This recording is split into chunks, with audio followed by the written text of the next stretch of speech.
Now, a third of South Africans will be deciding the outcome of the local government elections.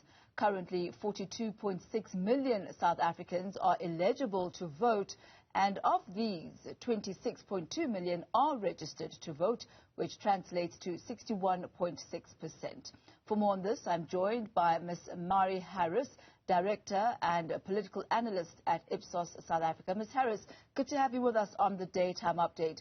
Now, when you look at the fact that a third of South Africans are going to be deciding the fate for 100% of South Africans, what does that mean? What does that say about South Africans and their willingness to participate in local government elections? Well, it is not only in local government elections, it's also in national and provincial elections. We have seen in 2019 that about 57% of registered voters were just below 40% of the total number of people who are eligible to vote voted in that election. Obviously, with local elections, the turnout is usually a little bit lower than in national elections.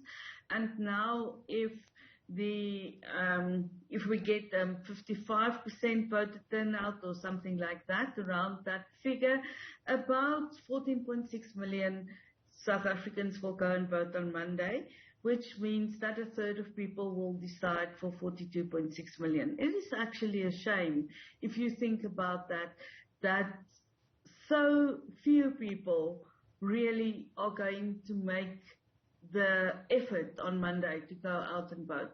Not only are everybody not registered, but there are so many people who are just not registered, or not going to vote, or not interested in politics, and they let other people decide for them, which I think is actually the problem. So when we look at the demographics and the profiles of those who refrain from registering and who refrain from voting, who are they? It's actually across the board, where you get people who are not registered to vote. It is more in some areas than in other areas. For instance, in Gauteng, about 50% of registered voters, not of everybody, of registered voters indicate that they will go and vote. The same figure is true for Tshwane in Nelson Mandela Bay. It is 45% of registered voters who we expect to turn out. So the other point is that the registration amongst young people is very low. And I honestly don't think that political parties have done enough to try and make it worthwhile for young people to vote in the election. I'm not meaning worthwhile in a financial, physical sense, but worthwhile by addressing their issues. And because that is what local governments are really about, addressing the issues on a local level. But we have seen in this campaign that most of the issues that parties addressed were more national issues than local issues. I think that might be one of the reasons why a lot of people are not going to vote, because they feel that this doesn't really affect where they live. But truth be told, local government is the place where you have the closest contact possible with government. What we have seen as well, Ms. Harris, is an increase in the number of smaller political formations coming up, putting themselves as alternatives for the more established, longer, political parties. And we're also seeing a burgeoning of independent candidates. Talk to us about that. Does it also translate then into a stimulation of the general public in their interest in their local government issues and matters? I think so. I think the fact that there are so many independents standing this time in these local government elections is very good for democracy.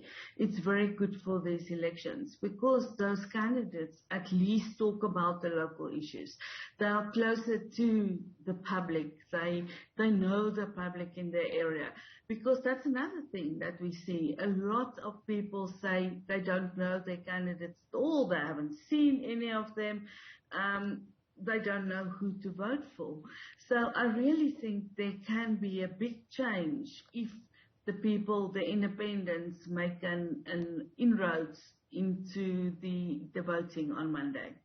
We'll continue our conversation in just a moment, Ms. Harris. She is Director and Political Analyst at Ipsos South Africa. Thank you for staying with us. This is your Daytime Update. We're taking a look now at the numbers come November the 1st, and we're joined by Mari Harris. She's Director and Political Analyst at Ipsos South Africa. Ms. Harris, you were saying that if 50% of those who have registered to vote turn out, we'll end up with 14.6%. Or rather 14.6 million people voting, which translates to only 34.3% of the total population that is eligible to vote.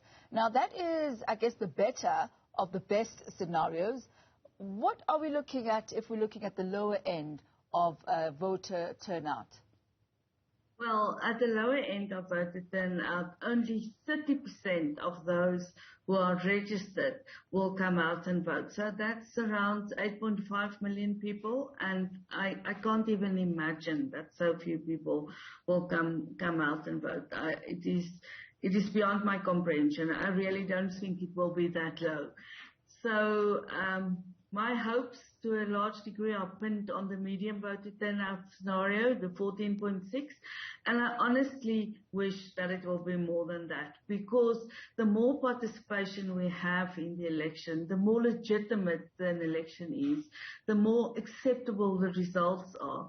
And I think also the governments that are then elected, the local governments, can then act with some courage after the elections in the knowledge that they have been chosen and they have been voted in to make a difference to people's lives.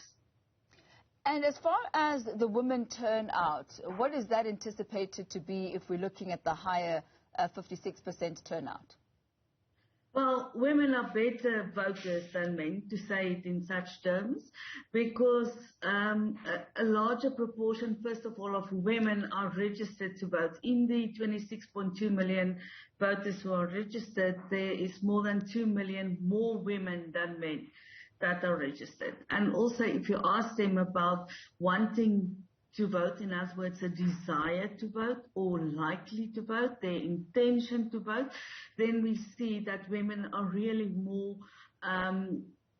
inspired, let's use that word, inspired to vote than what men are to vote. It's not to say that men will not vote on Monday, but I think the turnout amongst women will be more than the turnout amongst men.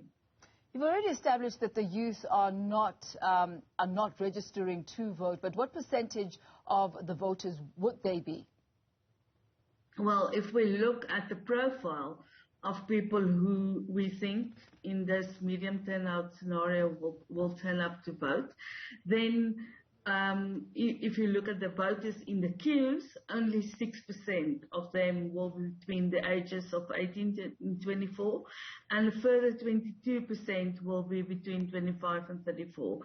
So the youth are really underrepresented in the registered voters. It's if we think about what proportion of the South African population actually belong in the youth category, youth is underrepresented.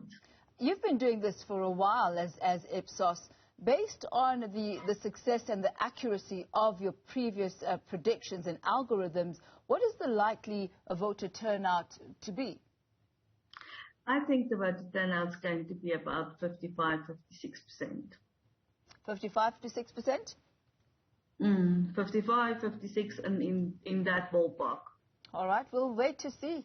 Monday is just around the corner. Thank you very much, Ms. Harris. That is Mari Harris, Director and Political Analyst at Ipsos South Africa.